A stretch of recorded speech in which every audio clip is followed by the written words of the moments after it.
கூட பரவாயில்ல. அவங்க சொல்லி கொடுத்து பேசுற பாரு, இதான் எனக்கு இன்னும் காண்டா இருக்கு. வானதி, உன்னை தேவையில்லாம அவங்க தான் இப்படி எல்லாம் யோசிக்க வச்சிருக்காங்க. என்ன யாரும் எதுவும் யோசிக்க வைக்கல வானதி. சப்போர்ட் பண்ணலனா.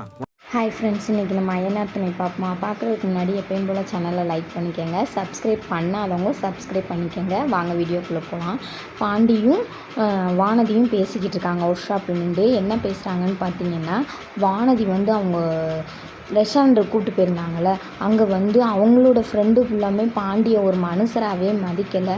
அதுவுமே வானதிக்கு பெருசாகவே தெரியலை.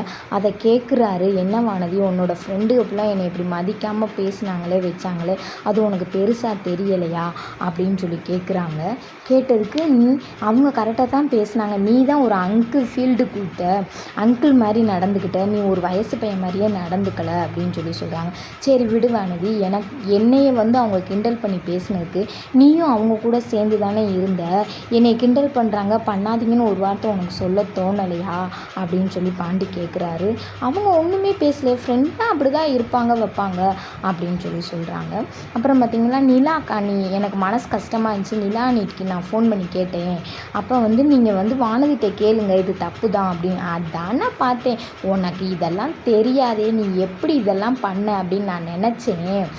உனக்கு உங்கள் அண்ணி திருகி விட்டாங்களாக்கும், அதான் நீ ஆடுறியாக்கும் அப்படின்னு சொல்லி வானதி வானத்துக்கும் பூமிக்கும் பூச்சிட்டு திரும்ப சண்டை போட்டு போயிட்டாங்க. அப்புறம் பார்த்திங்கன்னா, இங்கே நிலா வந்து ப்ராஜெக்ட் ஒர்க் பண்ணுறாங்க. அப்போ அவங்க அப்பா வந்து என்னம்மா ஏதுமான்னு கேட்குறாங்க. நான் எனக்கு வந்து அண்ணன் ஒரு ஒர்க்கு கொடுத்தாங்க, அதை முடிச்சு கொடுக்கணும்ப்பா அப்படின்னு சொல்லி சொல்கிறாங்க. சொல்லையில் அவங்க அம்மா சொல்கிறாங்க, வீடு கட்டுறாங்களா, அவங்க கட்டுறதுக்கு முன்னாடியே ஒரு ஒர்க் பண்ணி கொடுக்குறோம்லம்மா, அதாம்மா இந்த வேலை அப்படின்றாங்க.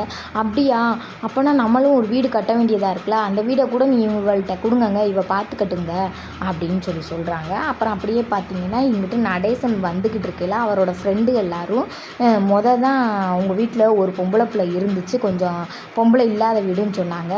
இப்போ வந்து அந்த பொம்பளை பிள்ளையும் போயிடுச்சுல, அப்போ உங்கள் வீடு பொம்பளை இல்லாத வீடுன்னு திரும்பியும் சொல்ல ஆரம்பிச்சிருவாங்க அப்படின்னு சொல்லி பேசி சண்டை கட்டிக்கிட்டு இருந்தாங்க. அப்போ பார்த்தீங்கன்னா, அங்கிட்டிருந்து திடீர்னு சோழன் வந்து அந்த சண்டையை விலக்கி விட்டுட்டு, உங்கள் வேலை எதுவோ அதை மட்டும் பாருங்கள், அடுத்தவங்க வீட்டுக்குள்ளே மூக்க நுழைக்காதீங்க அப்படின்னு பிடிச்சி சோழன் சத்தம் போட்டு விட்டாரு. திரும்பியும் நிலா வீட்டையே காட்டுறாங்க. நிலா வீட்டுக்கு பார்த்திங்கன்னா, நம்ம சேரனனை வரவே இல்லைல்ல, வராமல் இருந்தனால இப்போ சேரனனுக்கும் நிலாவை பார்க்க ஆசை வந்தனால தேங்காய், வாழைப்பழம், இன்னும் கொஞ்சம் ஜாமாங்கெல்லாம் கொண்டுட்டு வராங்க. கொண்டுட்டு வரையில் நிலா அப்பா சொல்கிறாரு, இனி வந்து நாங்கள் இங்கே சமைக்க வேணாம் போல், ஒவ்வொருத்தராக ஒவ்வொரு பொருளாக தூக்கிட்டு வந்துடுறீங்க, அதுவே எங்களுக்கு போதும் போல் அப்படின்னு சொல்கிறாங்க.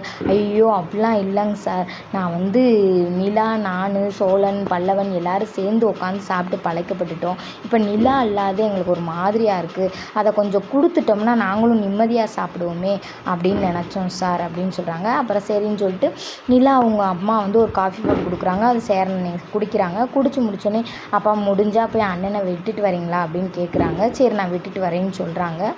விட்டுட்டு வரேன்னு சொல்லையிலேயே அவரும் ஒரு பயங்கரமாக போட்டு வாங்கி பேசுகிறதுல பயங்கரமான ஆளாக இருக்கார். எப்படினாலும் நிலாக்கு ஏன் டைவர்ஸ் ஆச்சு, என்ன பண்ணாங்கன்றதை கரெக்டாக கேட்டுருணும்னு சொல்லி போட்டு வாங்குறாரு. ஆனால் அந்த அண்ணன் வாயை எடுத்துட்டாங்க, நாளைக்கு தான் சொல்லுவாங்கன்னு நினைக்கிறேன். இதோட நாடகம் முடிஞ்சிருச்சு. பிடிச்சா சப்ஸ்கிரைப் பண்ணிக்கோங்க, ஒரு லைக்கும் கூடவே பண்ணிக்கோங்க.